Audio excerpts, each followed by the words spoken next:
How's it going, folks? Taylor Wachowski here. Today we're going to be working on reactivity with dogs. We have Zeus here, the blonde dog, and Lucy, the chocolate lab. We have their owner, Paige, to my left, and the one who's recording is Mark, her dad. So they're owners. I've been working with them for a couple of years now, actually, a little over 2 years. And we're working with Zeus, who is just a great dog, and he's just very reactive to a lot of different things. So this is going to be a 25-minute video, which is the shortened version of the hour-long session that we had. So I'm going to give you, people with very short attention spans, people who don't have a lot of time, I'm going to give you the cliff notes of what we're doing in this video here. And everybody else who wants to stay and listen, use it as a podcast, whatever, feel free. So basically, whenever working with any dog with reactivity, we want to keep them under threshold. So the fact that Zeus was able to come back and get a little reward, he's about on the line of being under threshold. You'll see here in a minute where he is over threshold, and that means that he's not able to focus on us. He's in, fight or flight. He's just go. We're just in the distance. He can't even hear us, even if we're right next to him. So with dogs with any reactivity, I want to remove them from that situation. I increase distance from whatever the trigger is. Sometimes that means you need to leave the environment. If, say, you open the door, your front door to your house, and your dog sees a dog out there and goes ballistic, close the door. Decrease that ability that your dog has to reinforce that barking. The barking in itself and lunging and going crazy is reinforcing for your dog. What is reinforcement? Reinforcement is basically increasing a behavior. So if we use, we control Zeus and keep him away from something, the barking is no longer being reinforced, but the calm behavior is, if we make a point to reward it. So here he's sitting, he's, pretty excited, he's pulling me down the hill, he's very strong. So if I were to work with him every day on just going down this hill and not allowing him to really pull, and I'm just using as much pressure as I possibly need to get him to take a step back and kind of give into that leash. If I were to do this every day, he would become much softer on leash, and he wouldn't be pulling as much. And then that would, because the pulling would not be reinforced. So if you're working with reactive dogs, I always tell people, if it looks like you're doing nothing at all, and you're rewarding your dog for nothing, then you're doing it right. Always keep that in mind. Reactivity should not, training in general should not look like anything. And especially reactive training with dogs. Whether it's aggression, barrier, reactivity, on the leash, whatever it is. Your dog should not be reacting, period. Your goal is not to make them react. They're going to react, of course, that's natural, but, we're not perfect, but if you can, we want them to not be reacting. So you're going to notice a lot here, when he does react, I try to increase distance between whatever the trigger is that's causing him to react, and himself. And that way I can get him into a calmer state. When I can get him into a calmer state, I can reward him for that and hopefully reinforce that behavior. So we can get on with the video. For anybody who is already gone, then bye, see ya. And for anybody else who wants to sit here and just kind of watch us or listen to us in the background, feel free. Zeus is very excited. Again, we haven't been here before. This is a whole new environment. He's barking because Paige is coming up, and so he's excited to see her. He's letting the world know he's excited. He's just sniffing. Lucy's just being Lucy. So we're going to get the dogs down to some, little beach dock areas where you can dock your boat. I'm going to put them on some long lines and just kind of, have them walk around, and I'm going to try to reinforce anytime he's being calm. Reinforcement can either be by food or a real life reward, such as going for a walk or sniffing, something in the environment. So we moved over here because there's some dogs to our right. Some dogs off leash running around. I'd say maybe a couple 100 yards away from us. But even that is too much for Zeus, which shows how far his threshold goes. If you look at the end of the dock in front of us, where you can see the very end of it, that's, probably the minimum. If he saw a dog there, he'd be way too reactive. So he has a pretty far threshold, but, we've come a long way. So now he's over here. He's just getting excited. He's barking at something, so I'm backing him up. I'm increasing distance. He's able to look at me, get his reward, and then we can move on. So again, right here, he's about, he's being in a new area. He's excited. He wants to go sniff, but this is probably about the limit, or the line of his threshold where I can still keep, get into his mind and get through to him and communicate with him.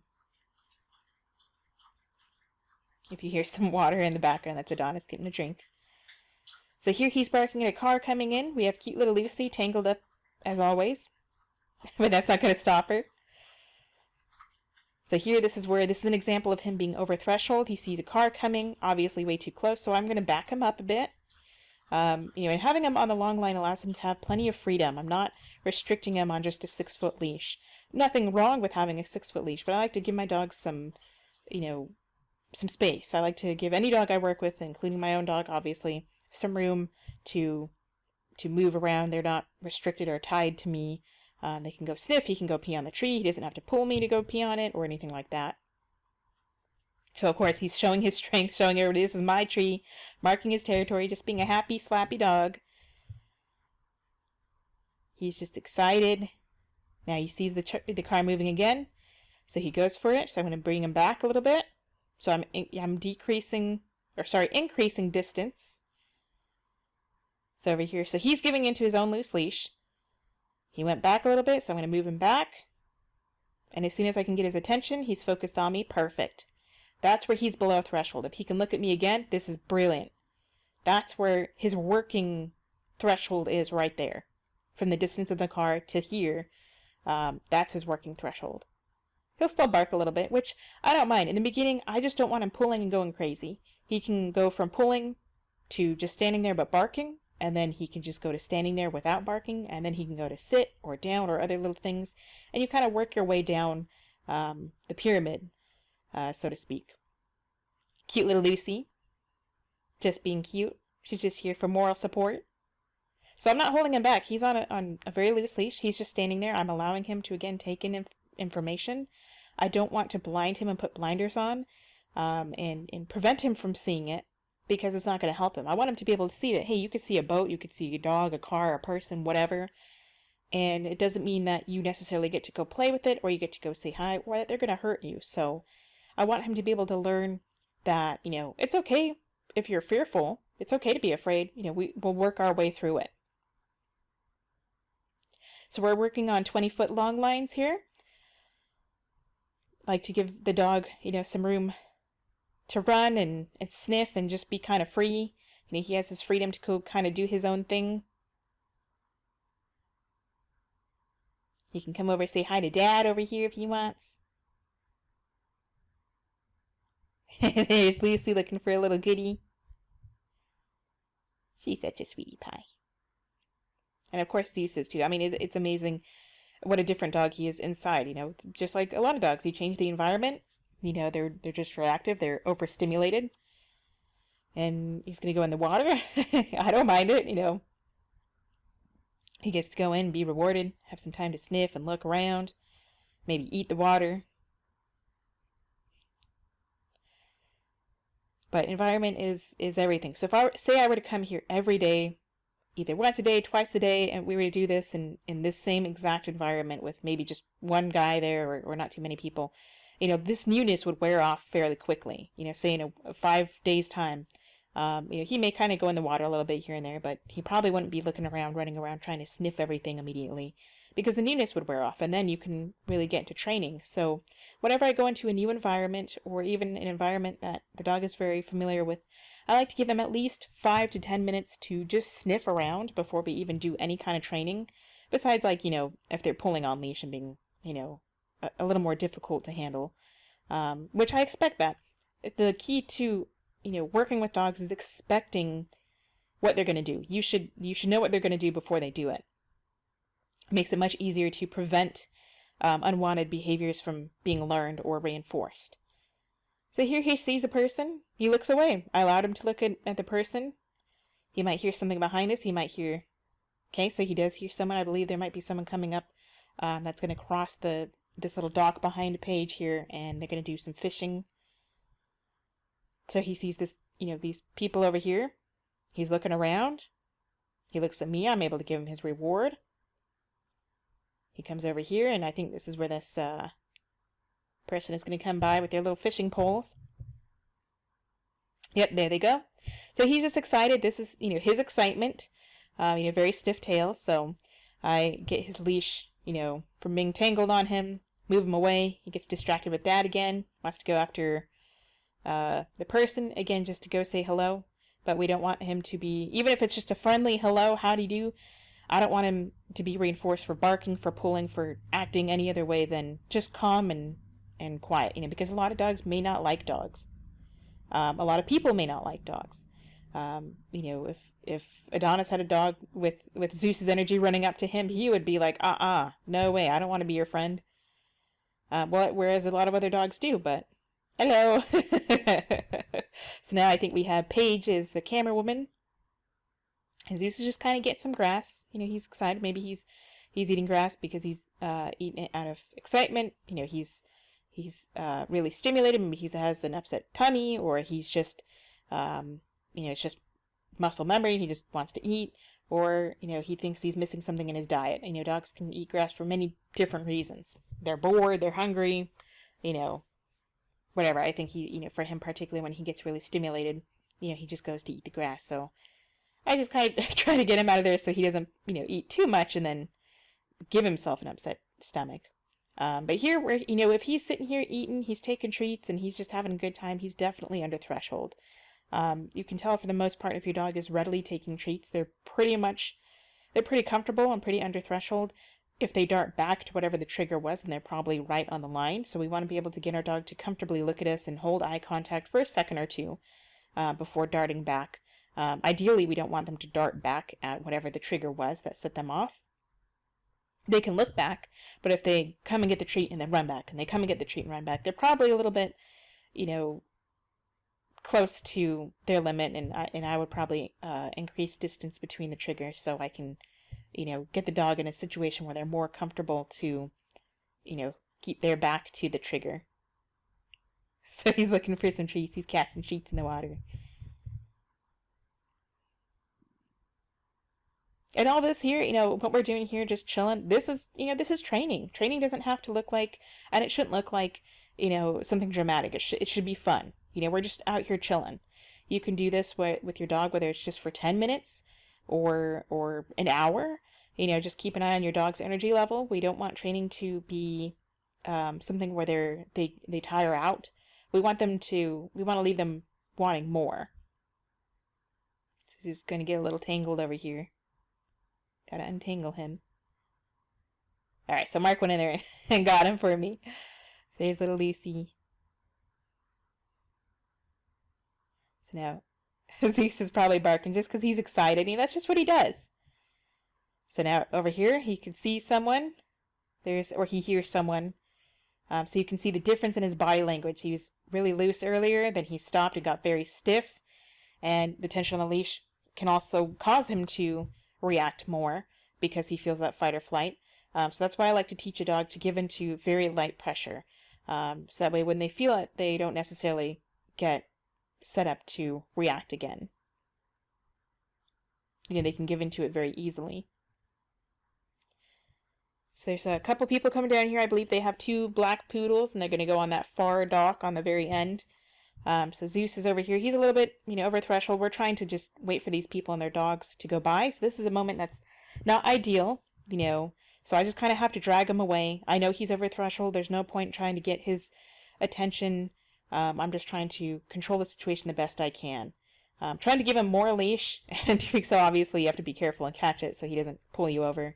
Yeah, this is like, you could say a red zone. There's no way I'm getting through to Zeus. I don't expect to, you just handle it. You manage it the best way you can. He sometimes likes to run circles around. So now we're over here. We're trying to figure out Lucy's barking because I have Zeus over here. He gets excited. She gets excited. So now we're kind of, in a way, there's dogs behind me in the direction I'm heading towards, and there's dogs behind Paige, the one who's currently the camera person. So we just kind of find a nice little middle ground. I have Zeus here, apparently in this very spot where he seems to be a little bit more comfortable.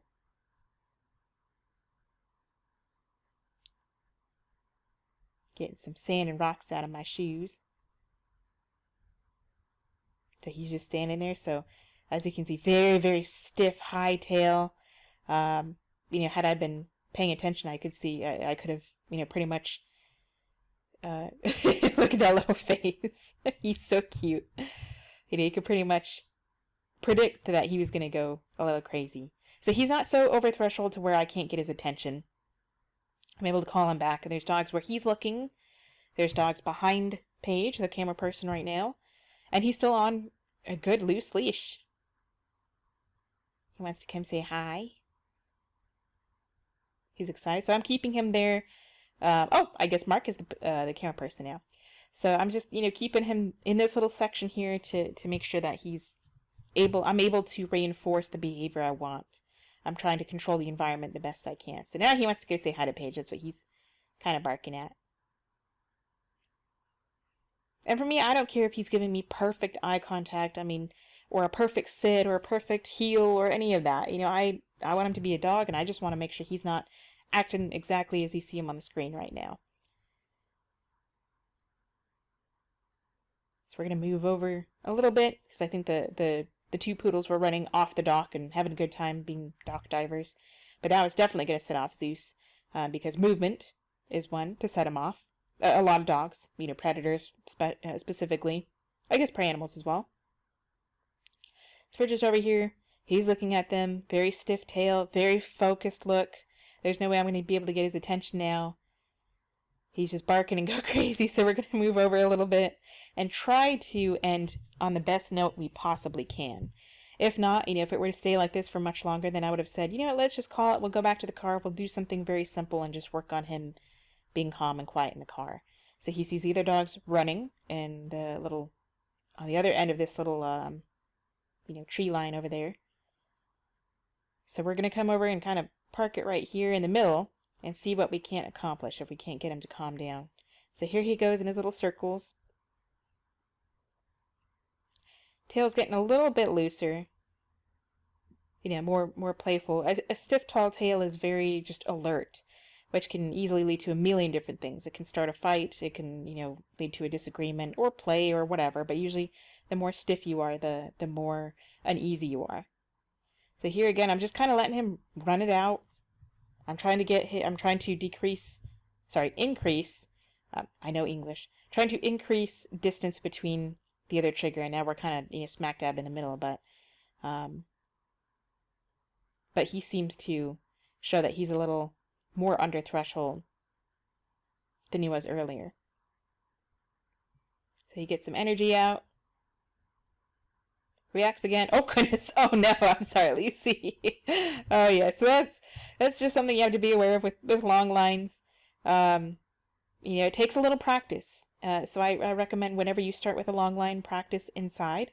Tie one end to a chair and walk away and work on sliding it through your hands, taking out slack, bringing it in, reeling it in around your hands. And then you can work with your dog that way. So that way you're not tripping, your dog's not tripping, other people aren't tripping, other dogs aren't tripping. It doesn't become a hazard.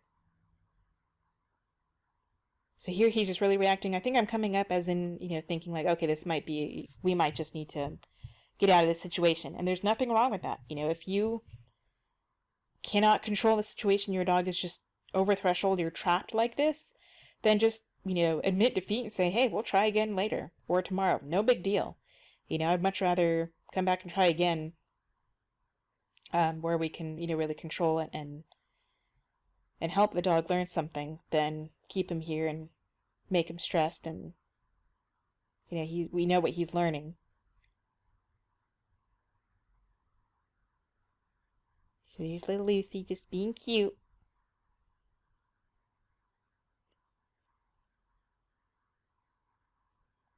So I'm just watching Zues. He's over there sniffing. He's still keeping an eye on those dogs. Just very, very, very stimulated. But I'm still able to get a little bit of his attention. And of course, Lucy, you can always get her attention. So he's over there. He's looking at him. If I were to get him to just stand like that on a loose leash like this, he could look at them as long as he's not barking and lunging. I don't mind if he looks at the other dogs. So I tried to move in front of his shoulder just the slightest bit to get him to come back to me. And, when he did, he kind of watched past me. So that tells me, okay, he's, too over threshold. He's not able to focus on me. He's just kind of, going wherever. was able to get his attention. Again, not too bad, not the best. I don't know if you could see that little white dot in the background over there on the top right. Just a second ago, that's one of the dogs that's running, playing fetch with their family. So here you see his tongue's hanging out on the side. This is, generally what I call for horses, we refer to it as a wet saddle blanket. And the saying kind of goes that you can get a wet saddle blanket pretty much one of two ways, where you can run your horse in a circle and chase it with a whip and beat it and make it really nervous. And you can get it, Zues is looking at the dog over there. And you can, get him tired out and sweating that way in just 15 minutes of over threshold and flooding, or you can go for a few miles on a nice walk and learn some good lessons and get a wet saddle blanket that way. So it's the same thing with Zues, where if has a floppy tongue from just seeing these dogs, after working for, say, 2 minutes, he's over threshold, he's way too stimulated, he's way too nervous. I don't necessarily want to keep him in that mindset. But if he had gone for a long hike, or he's been, doing some, long play and, over a period of time, and then he has a floppy tongue, then he's just, he's tired out because he's had a good play session. But it's not because of, being overstressed or just overstimulated, that his brain was just, going crazy. So that's just kind of what I say anyway. He's pretty stimulated here. The floppy tongue, I'd say, comes from overstimulation, not so much, we haven't really been working with him that long and doing too terribly much exercise for him to be that tired out. I think he's just, just a crazy boy. He's just, really stimulated. He's excited.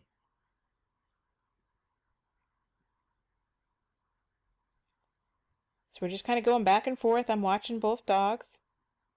He came and took a treat, and he walked away much nicer. He's not quite just darting away. And this is kind of the best in a bad situation, just do what you can. I think I mentioned this little spot here to just enjoy the horizon, do what you can. We can still learn some lessons here. So here he's, he was able to look, and then he started barking. So I moved him away over here. And he's going to look at these dogs, and he can look at them. I'm trying to see if he'll take a reward. 2 over threshold. So I'll let him kind of look.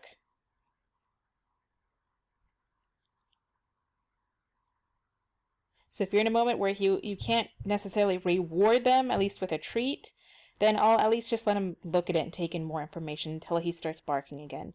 That in a way is, at least he's being calm. So here he's, doing awesome. And I feel if I were to move forward, that would probably get him moving forward and get him excited again. So that's why I try to just stand back and let him take in some information for a little bit. And here he's calming down. I think at this point, the 2 poodles, or the 2 black dogs, whatever they may be, are starting to pack up and head home. So here I put that in front of his nose because I think the person who's fishing is coming by. So I wanted to really get him to redirect. So he's not quite going crazy based on that leash tension. He's getting excited. So those people in the back there are the ones with the poodles. Good. So, this right here, this is still, I'm okay with this. Him standing there, he's not necessarily taking, treats. He's a little over threshold for that. But he's still able to, he's still able to look at the dogs. He's not, continuously barking, going crazy. Like, again, the best you can get out of a bad situation.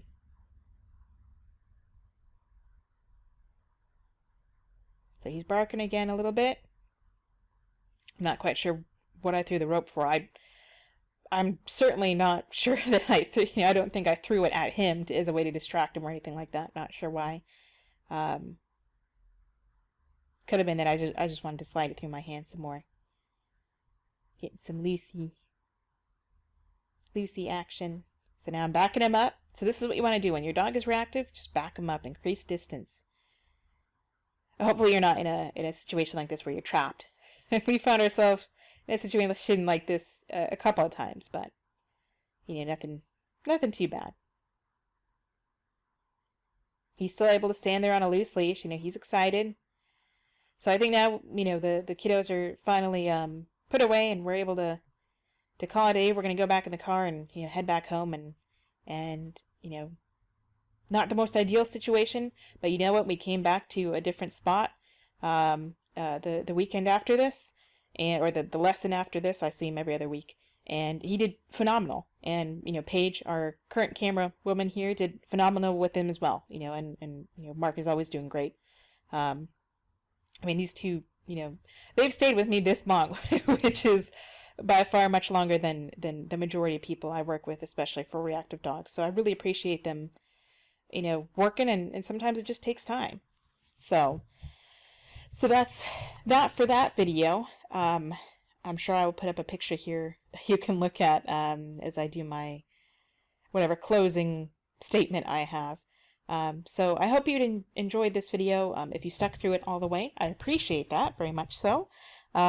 If you have, a bad session or you get caught up, don't worry about it. Like, just do the best you can. Try to keep your dog under threshold as much as you can. If you're in an environment where you can control the environment, I know I've said environment 1,000 times, sorry. If you can control the stimulus and the triggers around your dog, that's the best plan of action you can have. So, start in your house. Start in the backyard, maybe the front yard. Just always keep in mind, you don't want your dog to be reacting. If they're reacting, they're not learning anything. So, if it looks like you're rewarding your dog for absolutely nothing, then do that. That's the right plan of action. Okay, so if you're not doing anything, then you're doing it right. So thanks for listening, guys. I do appreciate it. Thanks for watching. I hope to have some other interesting videos up for you soon. Videos take me forever to get through because my laptop is super duper slow, but I hope to be getting a new desktop soon that will allow me to put out videos more frequently. So thanks again. I appreciate it. Until next time, stay positive.